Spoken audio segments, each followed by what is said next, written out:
What the hell are we supposed to use, man? Harsh language?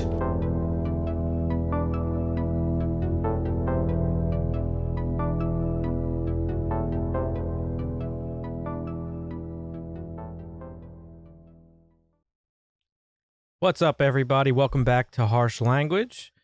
We are back with another She-Hulk video for episode 2, Superhuman Law. Is that the name of the episode? Yeah. I'm going to say it every week, Marvin. You're going to be surprised.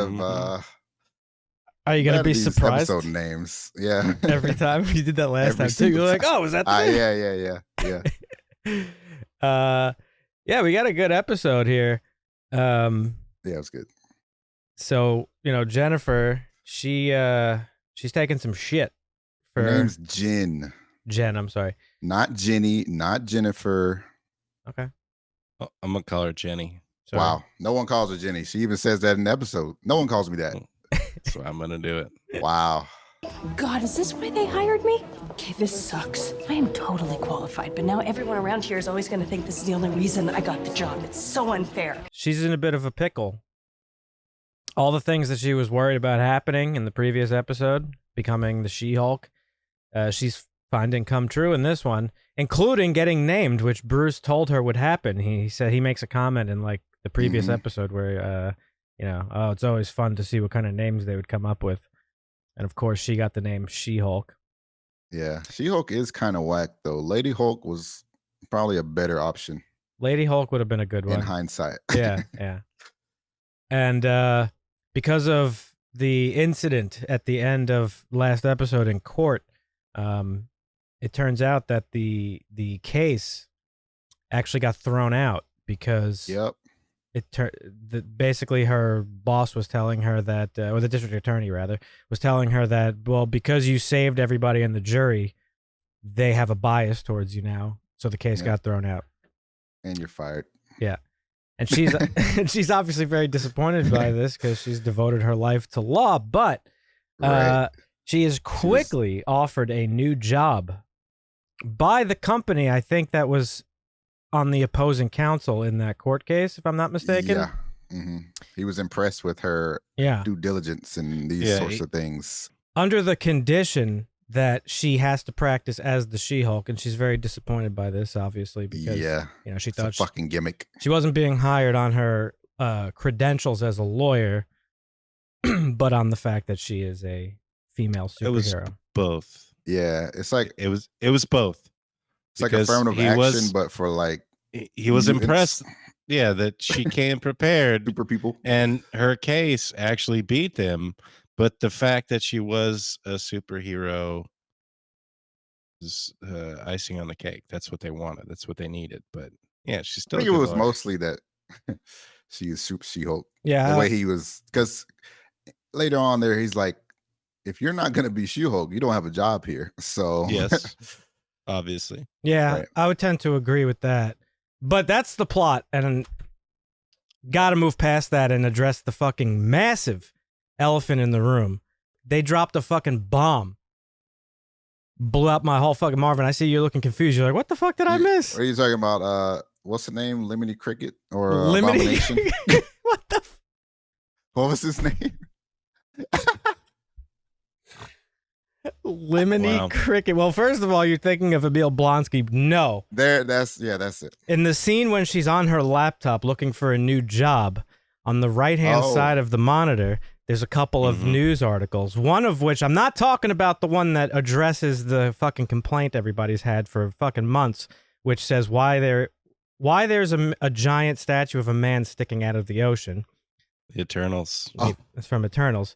But the headline above it, which says, man fights with metal claws in bar brawl. Woo! Oh, shit. I missed that. Yeah.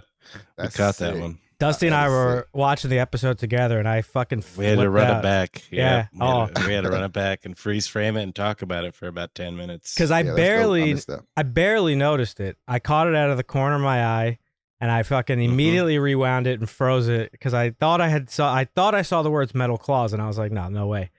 But that's it, folks. We got our first ever MCU appearance of sorts of Wolverine. Very, Sorts. Yep. Yep. very exciting times. Let me tell you something.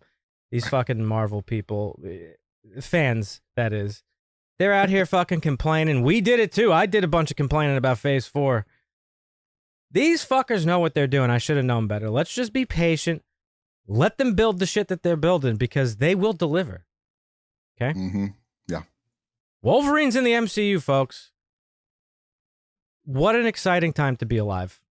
Yeah, I didn't know what to expect going into this second episode, but I was definitely pleasantly surprised or satisfied.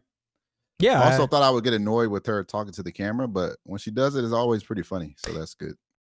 No, I was just agreeing, Oh. like breaking the fourth wall. Like they seem to time it pretty well. Yeah. There was that one where Bruce makes the joke about Ed Norton. yeah, they're telling the story about Emil. what's Betty's Thunderbolt Ross. yeah, Thunderbolt Ross. They're talking about him, and he was like, I was literally a different person back then. Yeah. Yeah, And that was 'cause funny. he's talking about because it wasn't him, it was Edward Norton. Right. Right. And she like looks to the camera and laughs. Like Yeah, that was funny. they pick good times. They're doing it right. Like they're giving it a good service. It's Well, Yeah. they're doing it because, Marvin's concern was, was right where it could be overused, but it's, Yeah. they're doing it in It's a not. way where she's like sharing in the audience reaction. Yeah, right. Because the moment she turns and says, ha, about the Ed Norton joke, like Yeah. we were doing the same thing as We're an already audience. laughing or Yes. whatever. Yeah, yeah, Right. that's good. It's a testament to the quality of the writing of this show thus far, because if her fourth wall breaks are in line with the audience reactions, that means that their writing is actually working the way it's intended.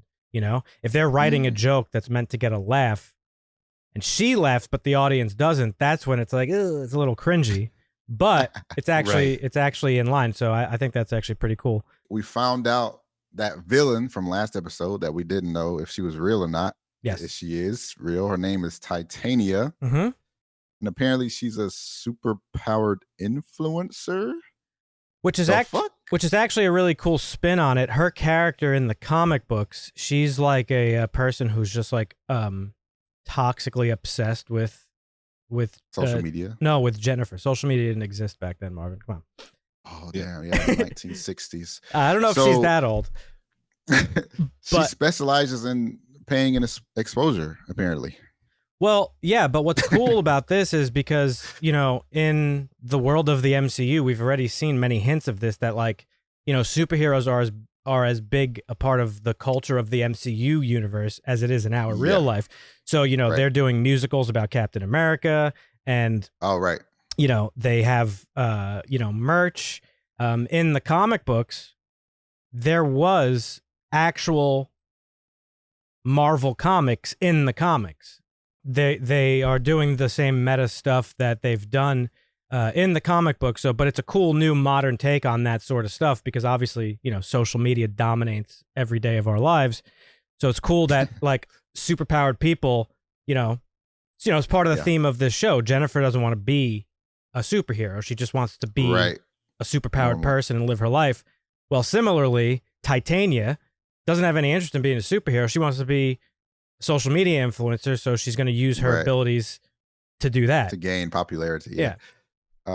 They don't say much more about her, so she's probably not going to be a recurring character, I would think, because they kind of said who she was and then she was gone. Yeah, I don't But think they might so. bring her back, but I don't know. But I am loving these short episodes, man. Mm, So good. I was Do gonna this more, complain. Marvel. No, Keep it up. this one was too fucking Less than short. 30, baby. No. Keep it going. Keep going. This was You're like you're saying that until Marvel drops another show. Oh, then there's another show and another show. well, listen, they won't drop them at the same time. That's first That's of true. all. Second of That's all, true. Marvin, this shit was over before it even started. It was like a 20-minute episode. By the time I got was into great. it and I was like, oh, fuck, here we go. It was just like, up, credits rolling in my face. Yep. It was great. well, I'm curious, just to go on a tangent here real quick. Vince Gilligan, did you listen to that conversation, Marvin? I sent you guys both this.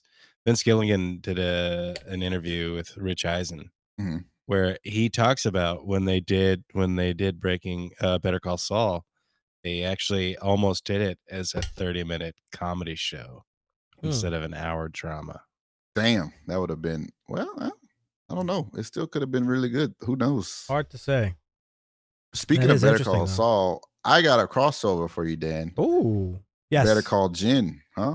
Thoughts? Saul would be great at representing villains. As we've seen, he's represented way worse. Yeah. Lalo. Yep, sure has. Well, I mean, he could give some advice in jail. Maybe like he comes in across a mutant in jail while he's serving his time. But Nah, she'll just break him out. Yeah. no. But so this episode also saw the return of Emil Blonsky, or as Marvin called him, Jiminy Cricket or some shit. Oh, Lemony. You didn't even. Not his first return. Hold on a second. Not Time his out. first return. Correct. Yeah, well, technically it is his first return. He wasn't. I said Lemony Snicket. He wasn't Emil in Shang-Chi, but let me make fun of Marvin real quick because Marvin mixed up the names. I'm terrible with names. Marvin mixed up Jiminy Cricket and Lemony Snicket. Did I say Lemony Cricket? Yeah, he did. You fucking weirdo. Oh my God. That's So, terrible. We do get the return of Emil Blonsky, not as Abomination, but as his human form. Yes. And Tatiana, this is her first task at this new law firm that is started a division. Huge conflict. Yeah. And she's expressing that she's, she doesn't really think she could represent him because, he destroyed Harlem and tried to kill her cousin. Yeah. So that was interesting, and they set that up for the future of the show, what's going to come of that. Another little Easter egg. I don't know if it was an Easter egg or... Easter egg's probably the wrong word for it, but while he's talking to her, Emil, she goes to meet him in prison. There was another really good fourth wall break, actually. When she's walking to the actual cell, the prison guard is giving her this rundown. Don't go too close to the thing, and don't cross the line, and don't look him in the eyes, and like all this shit, which was very reminiscent of Silence of the Lambs. And it was almost word for word. Yeah, and then she broke the wall, the fourth wall, and made that well, she didn't really break the fourth wall, but she made the... Yeah, she did. Yeah, she made the joke. Well, not to us, though. She said it to the guy, yeah. Right. So she made the joke everybody was likely thinking. So that was kind of funny. But when she's talking to Emil, he mentions that he made 7 friends. He calls them pen pals and soulmates in prison. Seems very likely that this is going to lead to the setup of the Thunderbolts movie that's coming down the pike. He will probably be part of the Thunderbolts. Mm-hmm. So that was a little cool little thing as well. Starting to see, as I said before, let's just fucking be patient, people. Starting to see the cogs are spinning, the bread's being made, everything's starting to come together for what's in store for us. Well, and she sits down with him for the first time and she listens to his story and she feels a little empathetic. She's like, yeah. Well, holy shit, I didn't actually think about it from your perspective. Like, the only story I heard is, like, you went Abomination and tried to kill my cousin and destroy New York. But yeah, when I really hear the details of it, like, you actually got a case. Like, this is legitimate. Like, yeah, you were a soldier. They tested on you. Sure, you went beyond the lines and fucking got more juiced up than you should have. They warned you against that, but... Right. She's like, okay, this is a legitimate case. And so she calls Bruce and she's like, hey, are you okay with it? He's like, yes, I'm cheap. Okay, little cousin, go for it. So when he was talking about the government giving him super soldier serum and the adverse effects, that's what actually happens in the story. What you need to understand, Marvin, is that literally almost every event that occurs in Marvel is because some motherfucker's trying to recreate the super soldier serum that created Steve Rogers. Yeah. Yes. So when Emil in the Hulk movie, Incredible Hulk, is hired by Thunderbolt Ross to go after Banner, he's given a fucking Walmart version of the super soldier serum. Ooh, which gives him like super strength and abilities and stuff. But then he gets so obsessed with tracking and hunting Banner, he goes a step further and gives himself a little bit of that Banner blood cocktail. And then he transforms into the Abomination. Okay. Yes. Got it. Yeah. And then he gets imprisoned and then he gets released by maybe Wong to do some cage fighting. Yeah, that's a little bit of a thread they haven't explored yet, but we'll be able to see what that's all about. That's going to be interesting. We've seen Why that. would They've Wong opened it up. free They're him? gonna pull on it. Yeah, that's a good question. Don't know. Jesus Maybe Christ. being a sorcerer He's- supreme doesn't pay. He's got to have Yeah. a side hustle. Well, I mean, I can recognize that, like, you're the Sorcerer Supreme and you got these hulkish figures that are pretty much uncontrollable. You go talk to him, you're like, hey, I know you're not a bad dude. Like, let's meditate a little bit. Let's get you to peace. Let's figure out how to make you turn and do the right thing, instead of like being the abomination. Because he seems, I don't know, in the show, in the episode, he seems, I don't know, there's some remorse, I guess.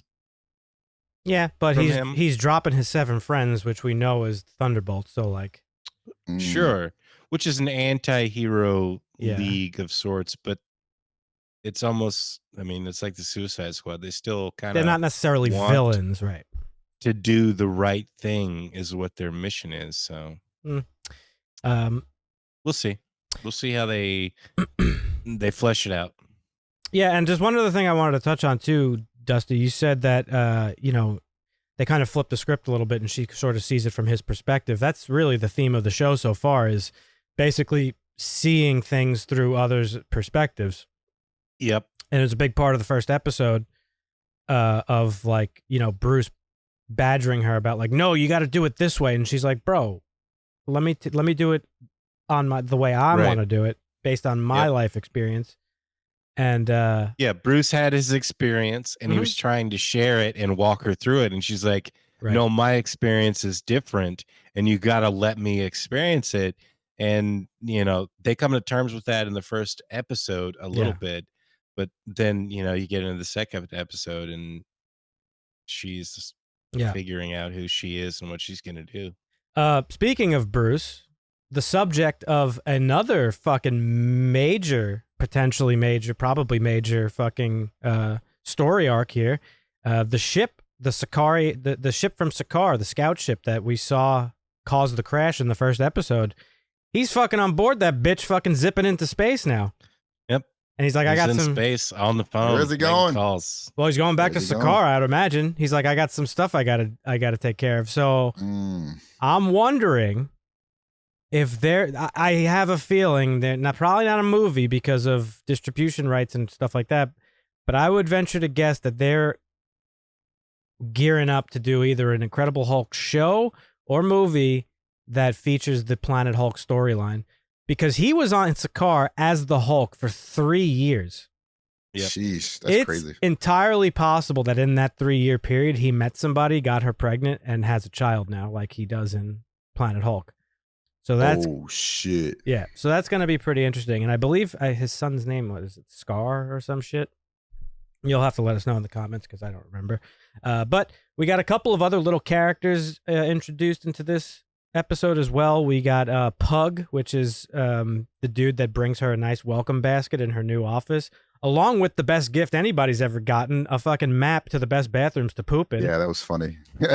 I need a poop map. I could have used one of those when I worked We all at... need a good poop map. Yeah. And my favorite, I don't know if it was a cameo or if it'll be a reoccurring character, but was fucking Mark Lynn Baker as her fucking father, the legend himself from one of the best sitcoms of all time, Perfect Strangers. Fitting that he's in this show, which is also Marvel's version of a sitcom, like an early 90s type of sitcom. So that was really cool. Marvin, you have no idea what Perfect Strangers is or what the fuck I'm talking about. Nope. Great Perfect show. Strangers, never heard of it. It's a great show about two guys from completely opposite ends of the earth living together and the shenanigans that they get into. Also, potentially the greatest theme song of all time. But That's yeah. a bold claim. Yeah, oh yeah. Go listen to it. It's a banger.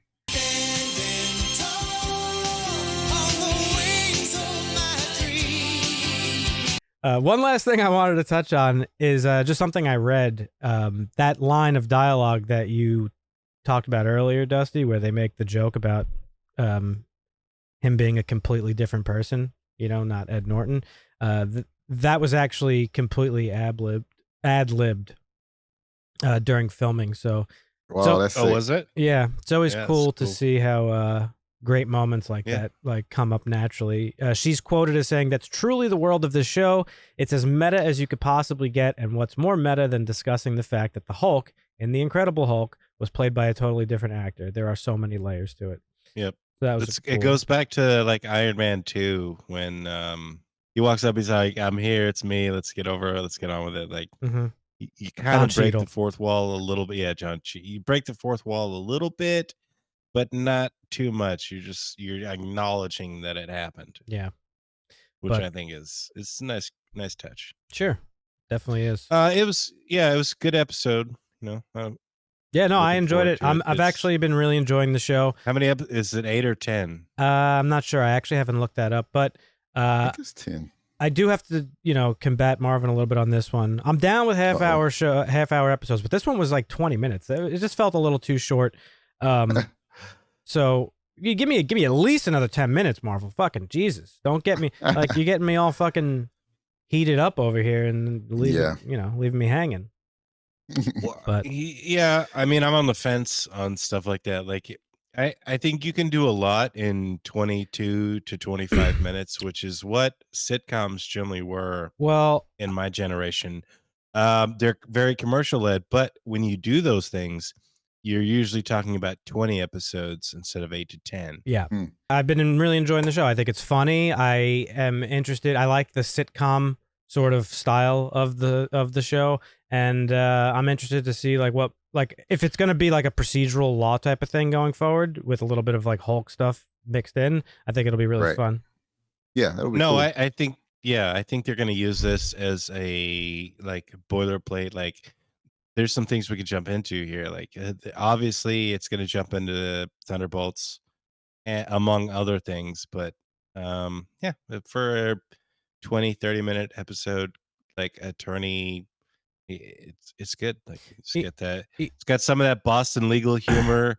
It's got some of that Murphy's Brown Law. It's got it's the MCU. Like, it's not great. It's not terrible, but I'm enjoying it so far. Yeah, Murphy Brown. That's a fucking pole boy. I forgot about that It's a great show. I like legal drama thrillers. Like his Suits was a fun show. Yeah. Like I said, And we're Boston coming Legal fresh was a off fun of show. Better Call Saul too, right? So Night Court.